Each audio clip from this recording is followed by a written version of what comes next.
C'est dans l'humour que vous avez ce genre de thème. Voilà. Humour. Voilà. Et, regardez, un père et son enfant, par exemple, peut dire à son enfant, ta grosse tête. Ou, en plaisantant, voilà, ton postérieur. On dit les mots directement comme ça, mais bon, c'est pas méchant, c'était dans le sens de plaisanter, voilà, un truc comme ça. Le procédé 1 vous donne de constater un ensemble de panoplies comme ça. N'éparpillez pas vos énergies. Ce n'est pas tout à fait... C'est contre-productif de vouloir peut-être viser précisément c'est lequel. Si vous dites que c'est le ton comique, au fait, votre analyse n'est pas invalide pour cela. Un deuxième groupe de procédés, il peut vous arriver d'avoir, voilà, et comme ça on met procédé 2, voilà, toujours dans le sens de procéder aux caractéristiques, c'est-à-dire les éléments indiciels qui vous permettent de repérer ce ton-là. Vous allez avoir des éléments, au fait, de la brièveté. Les mots sont brefs, les dires sont brefs, d'accord? On n'a pas de grande extension là-bas, donc la brièveté.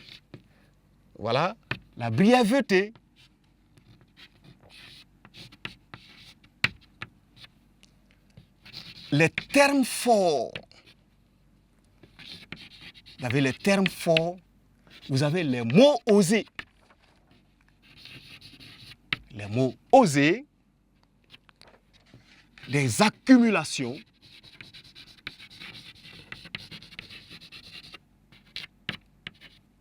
On marque une pause d'abord. Regardez, dans le procédé 2, ça va se matérialiser par la brièveté. On dit un élément de façon amusante une bonne fois comme ça, ce n'est pas pour rigoler. Tu vas aller trouver en ce moment l'humeur de la personne est d'une mauvaise humeur, il dit quelque chose, mais c'est parce qu'il n'a pas envie de le dire autrement, ou bien il y a une raison de ne pas pouvoir le dire autrement, sinon il aurait dit crûment. D'accord? Vous avez, comme c'est dit, des termes forts, c'est-à-dire, on dit, bon, c'est quand même fort, hein, ce que tu dis là, voilà. Des mots osés, les mots osés sont les mots du registre familier, très relâchés. Voilà. Les parties intimes, les parties génitales, voilà. On insulte le président, par exemple, de cette manière. Ce n'est pas tout à fait intéressant. Sur les réseaux sociaux, vous allez voir un internaute fâché qui insulte tout le monde. C'est ça qu'on appelle les mots osés. Vous pouvez avoir un procédé comique. L'objectif est de distraire, hein, mais on passe par les mots forts, les mots osés, etc. D'accord? Vous pouvez avoir des accumulations et ça ne finit pas. On accumule, on ajoute, ça peut être un qualificatif d'adjectif qualificatif.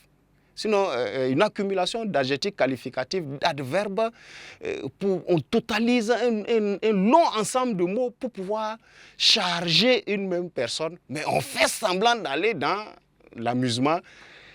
En plus de quoi, vous avez les caricatures déconcertantes. Voilà, les caricatures qu'on va dire déconcertantes. Qu'est-ce que ça veut dire? C'est-à-dire des portraits, des illustrations, des manières de caricaturer les gens un peu vraiment gênantes. De manière gênante, d'accord? Donc des caricatures déconcertantes. On va parler de quelqu'un comme le diable. Bon, c'est peut-être trop exagéré, comme le diable. Le sanguinaire président fait ceci, fait cela, ou un tel, n'est-ce pas?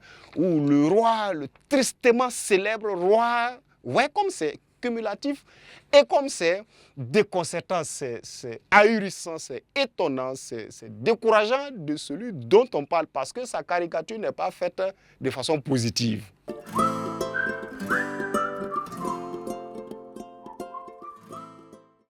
Vous avez ce genre de ton avec des mots négatifs.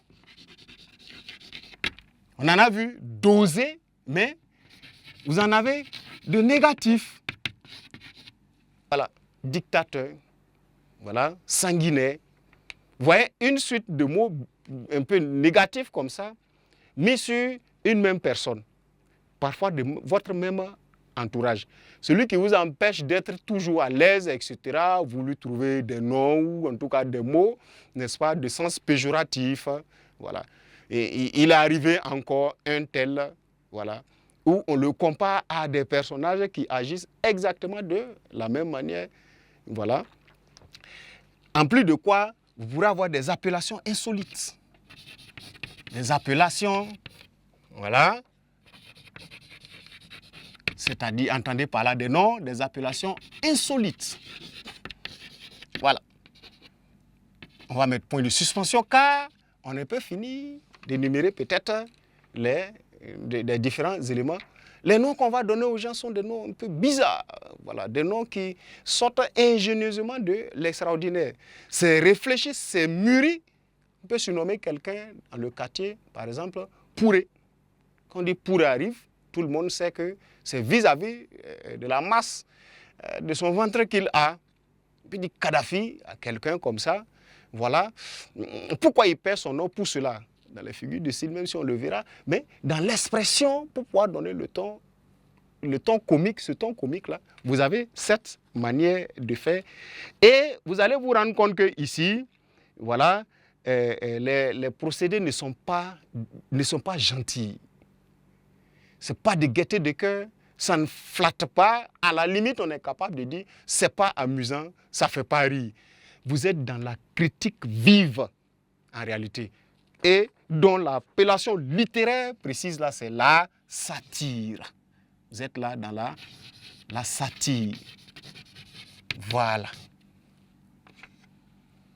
Donc, cette deuxième série de procédés-là vous conduisent à la satire. Lorsqu'on veut faire la satire, une critique virulente, une critique forte, ne pas passer par les mots pour caresser, mais on n'a pas autre manière que de le faire.